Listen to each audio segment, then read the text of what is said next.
Summer break is upon us, so what can we do to help kids stay engaged in learning? Stay tuned. Hey sitters, welcome back to another video. It is Lydia. Thanks for joining me. Schools are already starting to let out for summer, and I want to talk to you about what we can do as babysitters to help kids stay engaged in that school mindset throughout the summer. So some of us may be picking up nannying jobs during the summer. We as babysitters tend to do more day jobs during the summer as families need help. So with that, some families may ask for us to read to their kids or do some educational activities with their kiddos to keep them engaged and continue that learning. Statistics say around 30% of kids do not maintain or retain what they learned from the previous year when they go to school the next year. So a lot of families are starting to crack down on that summer education kind of thing. I know a lot of the families that I'm working with, they're going to have their kids in tutor or be tutored throughout the summer. So what can we do to help? So in the past, I've done a couple videos on different educational activities and games that I have created that you can do with kids. I want to go over a couple more that I've created, and you can also look back on the videos that I have already done on different games. So if you didn't know, or if you haven't seen those videos, I have a shop on Etsy where I have created games to keep kids entertained but engaged at the same time in educational activities. I've also done read and recreates where you read to the kid or they read to you, and then you do an activity that's associated with that book so that you can kind of see where their reading comprehension is, or if they're able to understand what we read in that book if they were paying attention. So I want to go over the games that I have here for you. These games are compact. They're very easy to take around with you, keep in your babysitting bag or your babysitting binder. So here I have an opposites game. So I have a pail and a shovel, and they are supposed to match the opposite pail with the opposite shovel. So I have hot and cold, I have before and after. So they're obviously going to have to be able to read to play some of these games. But you lay them all out and they are supposed to match the shovel with the pail. Now, to make it easier on yourself, well, I'll show you what the PDF looks like. So this is for the next game that I'll show you, but the PDF is going to look like this. It will not come colored. It'll just come on, well, that's what it will look like. To make it easier for yourself, if you don't want to color them, you can print them out on colored paper. So instead of blank white paper, you put colored paper in the printer and then print them off. And then I just colored over the yellow with brown and red to make it look like a pail. But it saves me a lot of time. That way I don't have to color it in manually. So that's what I did for these. I also laminated them to keep them sturdy and last longer with my kids if they get something spilt on them or if they can't get crumbled as easily. So I laminated mine as well. So the next game I have is a contractions game, and the contraction is the word, a longer version word of two words put together. So for example, you, will, or you'll. So this is a clam, as you can see, and these are two pearls that go inside the clam. So what they will do is, that's backwards for you. So what they'll do is find those two words to match this one, or you can have them put these two together and you hand them. There's a bunch of different ways you can play the game.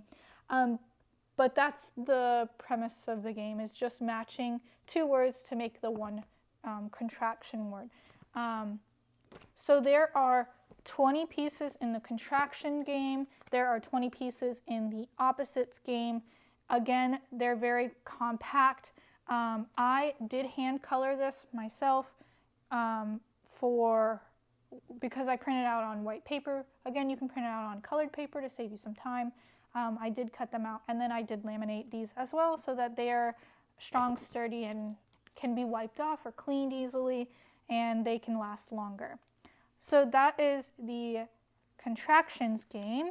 Moving on, and these all come in PDF files, so you'll download them, you'll pay for them, download them, and print them out. My next one is a numbers game. This numbers game goes up to the number 10. You'll have a sail, you'll have 2 sails to put together and a bottom of a boat. So let me find, okay, so here's the bottom of the boat, here is the sail, and all together it makes a sailboat. So you have the written number, you have the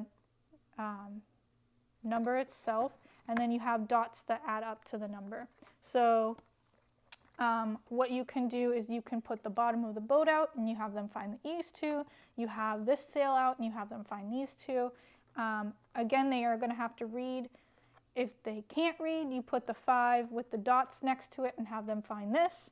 Or you can put that 5 there and you have them find this. However you want to play it, but this one's a great game for counting and number recognition as well. So that is the boat game. And then I have a letter recognition. So with the letter recognition, oh, and I think I said it, but the top number or the highest number is 10 with the boat. So you'll get 10 of those. With the alphabet, you'll get lowercase and uppercase letters. I like to call them mommy and babies. And what they basically do is match the mom with the baby penguin. Now again, if you think that's too easy for them, have them start spelling things out. Now you don't have multiples of these unless you print out multiple of them. So I just have one set of the alphabet, so I can spell things like dog, cat, things that don't have 2 letters in them. So you can also not only have them spell things out, but spell their sight words out. For younger kids, most of their sight words are only 3 letters long anyways, so if you're going to say their sight words and, you can have them spell out the word and, or you can spell it out and have them read their sight word. But for my younger kids, they like to match the baby with the mama. It is a little overwhelming for younger kids to have all 26 uppercase letters and all 26 lowercase numbers out. So what I like to do is I like to pull out letters that are most recognized, like A, B, C, T, so that it's easier and they're not overwhelmed by everything. But I match mama with baby, and that's, again, this game can be played in a multiple different ways. It's just what the kid can do, what level they're at, and your creativity. I highly encourage you to go check out my Etsy shop, even if you're just going to browse or look, because there are different versions of these games on there. So for the alphabet, I have dinosaurs and ducks, and you can really gear towards the kids that you're babysitting for. So if, like some of my kids are really into dinosaurs lately, so if you buy the dinosaur pack, that way you're kind of gearing it towards what they like. I also have a bunch of different other games on there. I have telling time, I have color recognition, so color matching. I have opposites, rhyming, adding and subtracting. There's a bunch of different games and different themes of that game on Etsy. So go check it out. You can also leave me a like on my shop. I just would really appreciate you just checking it out and seeing maybe if there's something there that the parents can purchase, that you can use at their house, that stays at their house. So not necessarily you have to buy it, but you can bring it to the family's attention. Again, it's very compact. It's easy to clean up, especially if you laminate it. They don't get ruined easily. They're reusable. So I highly suggest you go check it out. Let me know what your thoughts are down in the comment section below. Let me know if you want to see any kind of theme on there. Right now, the biggest theme I have is monkeys right now. So there's color recognition, shape recognition, letter recognition in the monkey theme. I think there may be a couple more, but if you guys know of anything or see of any or think of anything that you'd like to see on there, please let me know down in the comment section below. Thank you guys so much for watching, and I'll see you in the next video.